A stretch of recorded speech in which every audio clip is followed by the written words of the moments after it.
kita waktunya materi yang pertama, yaitu materi menjadi imam sholat berjamaah ya.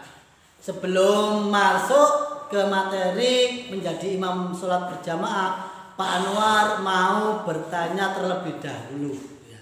Sholat itu apa? Ya betul, sholat itu sembahyang. Ada lagi anak-anak? Iya, jendak-jendit. Oh, jendak-jendit ya. Iya, seperti itu juga gak apa-apa wes ya. Sholat menurut istilah dan menurut bahasa itu apa ya. Ayo, ada yang tahu? Oh, enggak ada yang tahu. Gimana sih? Waktu di kelas SD dan MI kan sudah sih anak-anak ya. Sudah pernah ya. Sholat itu pengertiannya dibagi menjadi dua, yaitu menurut bahasa dan menurut istilah. Menurut bahasa, sholat itu adalah berdoa. Kenapa kok sholat itu menurut bahasa berdoa? Karena menurut bahasa sholat itu berdoa. Di dalam sholat itu bacaannya semuanya mengandung doa ya. Semuanya banyak sekali doa-doa yang ada di dalam sholat ya. Yang nomor dua yaitu menurut istilah. Menurut istilah yaitu sholat yaitu kegiatan yang diawali dengan takbiratul ihram dan diakhiri dengan apa? Salam. Betul, dengan salam. Karena kalau sudah salam berarti selesailah kegiatan sholat tersebut ya. Oke anak-anak, sebelum kita lanjut ke materi, Pak Anwar mau tanya terlebih dahulu ya. Terlebih dahulu sebelum sholat itu ada yang namanya syarat sholat ya. Dan ada yang namanya rukun sholat ya. Siapa yang tahu apa itu syaratnya sholat dan apa itu rukunnya sholat? Siapa yang tahu? Ayo angkat tangan. Yang bisa jawab dapat hadiah NMAX umroh haji. Ya tidak ada yang tahu ya. Syarat yaitu kegiatan yang harus sudah terpenuhi ya, atau sesuatu yang sudah harus dilampaui sebelum melakukan perbuatan. Nah, di sini adalah sholat. Jadi sebelum sholat sudah harus terpenuhi syarat-syaratnya ya. Syarat sholat itu terbagi menjadi dua ya. Syarat sholat terbagi menjadi dua, yaitu syarat wajib dan syarat sah sholat ya. Syarat wajib sekarang. Siapa yang tahu syarat wajib? Ayo, siapa yang tahu? Syarat wajib ada 5. Yang pertama adalah Islam. Betul, Islam ya. Karena kalau kalian atau orang yang selain Islam itu tidak diwajibkan sholat ya. Kalau sudah Islam wajib sholat ya. Karena ini syarat wajibnya. Yang kedua adalah berakal. Apa berakal itu?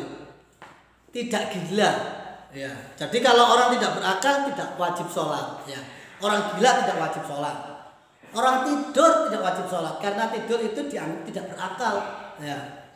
Orang sakit yang tidak bisa berpikir lagi itu juga tidak wajib sholat. Yang kedua adalah berakal. Yang ketiga adalah balik ya. Masuk waktu balik sudah besar ya. Kalau di SMP dulu ini anak kelas 7 semuanya ini sudah dianggap Pak Anwar balik. Jadi kalian wajib untuk sholat ya. Wajib untuk sholat. Yang keempat ya, yaitu suci dari hadas ya.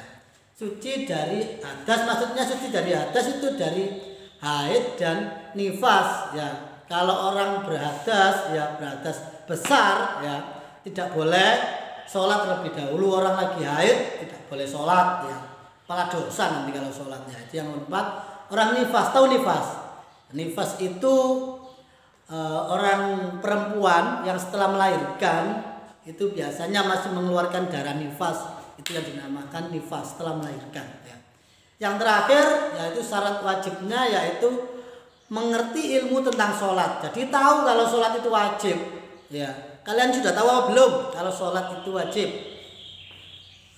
Pasti sudah tahu ya. Kalau sudah tahu sholat itu wajib, berarti anak-anak ini sudah wajib untuk sholat. Nah, ini adalah syarat wajibnya sholat.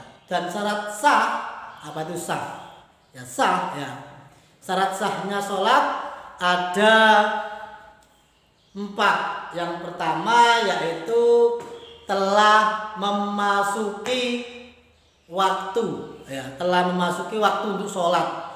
Jadi tidak boleh ya kalau sudah masuk waktu sholat duhur ya kalian sholat subuh tidak boleh ya. Kalian sholat duhur jam 10 juga tidak boleh, itu belum waktunya sholat duhur ya, belum waktunya sholat duhur ya. Terus waktu sholat subuh ya mesti biasanya ada adzan itu loh waktu subuh ya. Sebelum subuh kalian sholat ya tidak boleh ya. Jadi harus masuk waktu sholat subuh dulu. Yang kedua syarat sahnya yaitu suci dari hadas. Kalau kalian bangun tidur ya, bangun tidur terus sholat ya, terus sholat tidak boleh kalau belum wudu, kecuali tidurnya dengan duduk ya, dengan duduk pantatnya menapak ya, tidak boleh tidur miring, tidur telentang, tidur tengkurap. Itu kalau bangun harus wudu dulu ya, harus berwudu dulu biar nanti kalian sudah dianggap suci dari hadas ya, dari hadas kecil maupun hadas besar ya. Ya nanti ada babnya sendiri tentang hadas ya, hadas kecil. Pokoknya harus syarat sah. Syarat sah yang pertama tadi telah memasuki waktu sholat. Yang kedua suci dari hadas. Nah ini yang ketiga yaitu suci dari najis ya. Suci dari najis. Jadi kalau kalian mau sholat ya harus suci ya, harus suci tempatnya, harus suci. Tidak boleh kalian sholat di kandang sapi ya, banyak tai sapi kalian sholat ya, tidak boleh ya. Nanti sholatnya batal, tidak sah ya, nanti tidak sah, harus suci. Baju kalian sudah tahu bajunya ada tai ayam, terus kalian sholat ya tidak boleh ya. Kalian sholat pokoknya harus suci pakaiannya, harus suci sarung, baju juga harus suci, tempat-tempatnya juga harus suci ya, tempatnya harus suci. Terus syarat sahnya sholat yang terakhir yaitu menghadap kiblat ya, menghadap kiblat. Syarat sahnya ada 4 dan syarat wajibnya tadi ada berapa?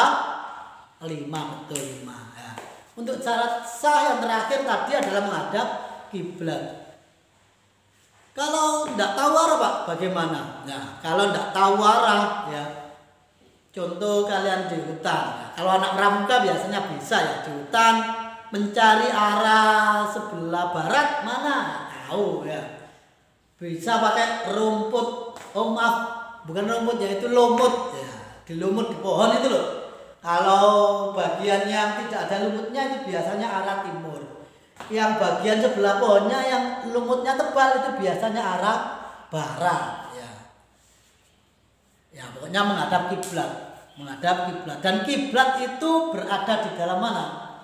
Berada di hati ya. Kalau kalian ke hutan tidak tahu arah kiblat mana, kalian harus yakin sholat menghadap kiblat, menghadap ke sana, salah ke kiblat, sholat Allahu Akbar. Padahal sana itu bukan kiblat, tapi kamu yakin dalam hatimu bahwa sana itu adalah kiblat ya, itu tetap sah sholatnya ya.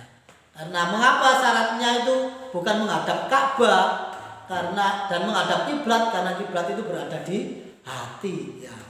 Di tengah-tengah laut, di tengah-tengah hutan kalian naik gunung ya, muncak istilahnya, muncak nggak tahu arah kalian sholat, kalian harus cari tahu semampunya. Tapi kalau tetap tidak tahu, kalian boleh meyakini arah mana yang arah kiblat itu ya. Terserah kalian, meskipun kalian jumlahnya 5 anak, 10 anak, satunya menghadap sana, satunya menghadap sana, menghadap sana, menghadap sana, menghadap sana. Sholatnya beda-beda menghadapnya karena semuanya tidak tahu arah kiblat mana, tetap sah karena mereka meyakini kiblatnya di sana. Tapi kalau sudah ada yang membetulkan masalah di sana bukan arah kiblat itu sebelah sana, ya langsung menghadap ke kiblat semuanya. Ya. Biar sholatnya sah karena sudah ada yang memberi tahu, yang lebih tahu ya.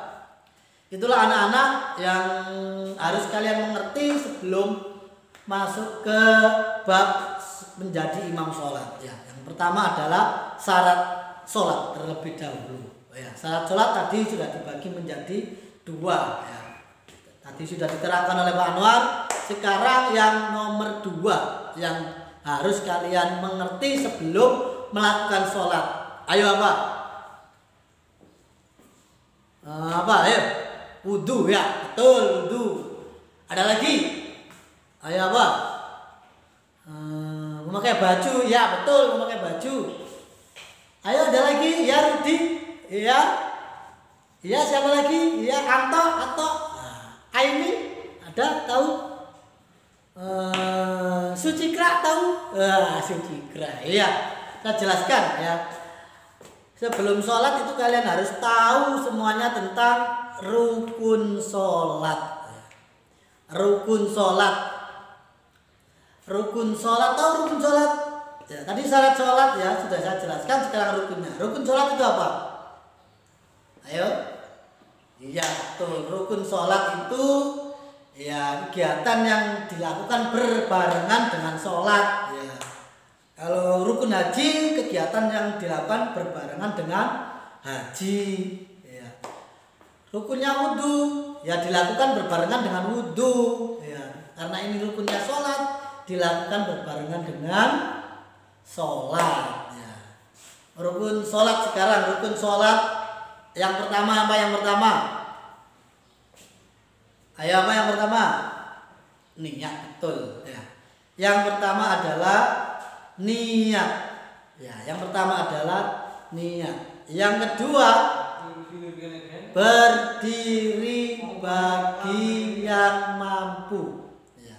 Tadi yang pertama adalah niat, yang kedua berdiri bagi yang mampu, yang nomor 3 takbiratul ihram, takbir dulu ya, Allahu Akbar dulu ya.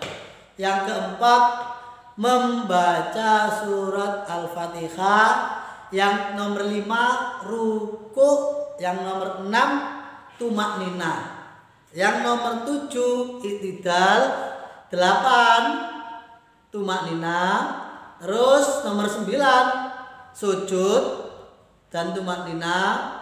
Sujud dan tumak nina. Yang nomor berapa ini? Nomor selanjutnya ya, lupa saya nomor berapa ini tadi. Nomor selanjutnya setelah sujud dan tumak nina yaitu duduk di antara 2 sujud dan tumak nina ya. Setelah itu duduk tahiyat akhir, membaca tahiyat akhir, membaca sholawat kepada Nabi Muhammad pada waktu tahiyat akhir, membaca salam yang pertama. Nah, salam yang pertama, salam yang nomor 2 itu sunnah. Salam kan 2 kali. Assalamualaikum warahmatullahi. Ini yang pertama ini wajib. Yang kedua, Assalamualaikum warahmatullahi wabarakatuh. Ya, itu sunnahnya. Yang terakhir yaitu urut. Kenapa harus urut? Ya tentu saja harus urut. Tidak boleh orang setelah takbiratul ihram Allahu Akbar langsung sujud. Nah, tidak boleh. Langsung berdiri lagi. Ya, langsung duduk. Ya, langsung tahiyat akhir. Setelah tahiyat akhir berdiri membaca Al-Fatihah. Tidak boleh ya. Harus sesuai urutan tadi. Ya. Tadi untuk rukunnya sholat ada 17 sudah dijelaskan sama Pak Anwar. Karena apa? Ini sangat penting sekali karena dalam buku-buku fasolatan ya yang sudah banyak dijual itu yang mengerti tentang rukun-rukun wajib dan rukun sunnah ya. Ini tadi yang dijelaskan Pak Anwar adalah rukun wajib, harus mengerti, harus dilaksanakan waktu sholat. Untuk yang rukun yang lainnya contoh duduk tahiyat akhir, tahiyat awal. Duduk tahiyat awal itu kan tadi tidak ada. Tadi itu termasuk sunnah.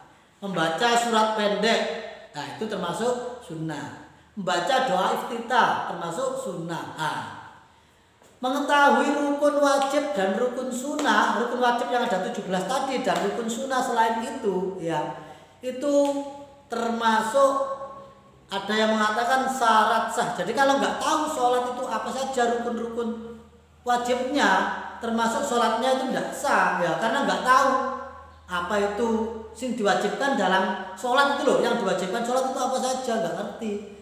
Ya, ada yang mengatakan sholatnya nggak sah. Jadi untuk anak-anak kelas 7 wajib untuk mengetahui. Kalau bisa dihafalkan tadi ya, syarat sholat dan rukun sholat dihafalkan ya. Syarat sholat dan rukun sholat dihafalkan ya. Untuk anak-anak itu saja pengertian awal kali ini ya. Nanti untuk selanjutnya akan ada lagi masuk bab selanjutnya, yaitu bab menjadi imam ya. Menjadi imam, syaratnya imam itu apa saja ya. Kalau makmum telat itu makmumnya disebut apa ya, bagaimana caranya ya, seperti itu nanti akan dijelaskan lagi pada pertemuan yang akan datang. Dan untuk hari ini ya, untuk hari ini ada tugas untuk kalian ya. Tugasnya yaitu nomor 1, tuliskan syarat sholat ya, syarat wajib dan syarat sahnya. Nomor 2, sebutkan pengertian sholat menurut bahasa dan istilah. Nomor 3, sebutkan ya, tulislah ya, ditulis di buku ya. Tulislah di buku kalian apa saja rukun sholat yang jumlahnya 17 tadi ya. 17 tadi ya. Itu saja dari Pak Anwar ya. Dari Pak Anwar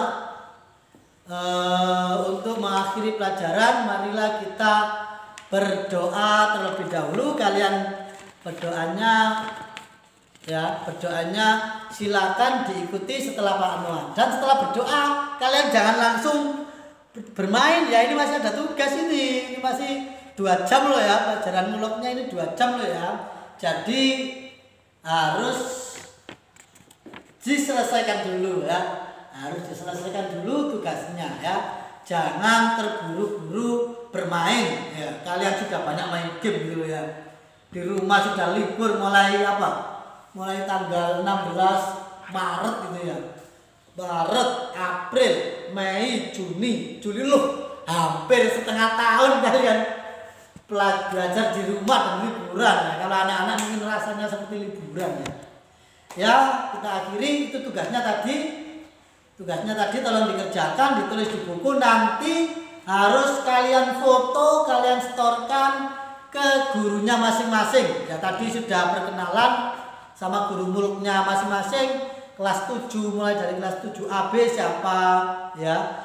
CD itu saya sendiri ya. Nanti silakan difoto dan dikirimkan langsung japri ke Pak Anwar boleh. Ya, boleh. Dikirimkan ke grup juga boleh ya. Untuk EF, GH ke gurunya masing-masing, kalian kan sudah punya grupnya masing-masing ya. Sekarang silakan berdoa terlebih dahulu, diikuti setelah Pak Anwar ya. Bismillahirrahmanirrahim. Allahumma nawwir qulubana binuri hidayatika kama nawwartal ardo binuri syamsika abadan abada. Subhanaka Allahumma wa bihamdika asyhadu an la ilaha illa anta astaghfiruka wa atubu ilaik. Amin ya rabbal alamin. Dan nanti untuk teks doanya akan Pak Anwar kirimkan, Pak Anwar sertakan di video paling belakang. Untuk doanya nanti, doanya kalian harus menulis di buku ya, doa awal pelajaran dan doa akhir pelajaran. Dan itu nanti silakan dibaca bersama-sama sebelum memulai pelajaran. Jadi tidak usah ditirukan Pak Anwar, tidak usah ya, nanti dibaca bersama-sama sebelum awal pelajaran ya. Sekian dari Pak Anwar, kurang lebihnya mohon maaf. Wassalamualaikum warahmatullahi wabarakatuh.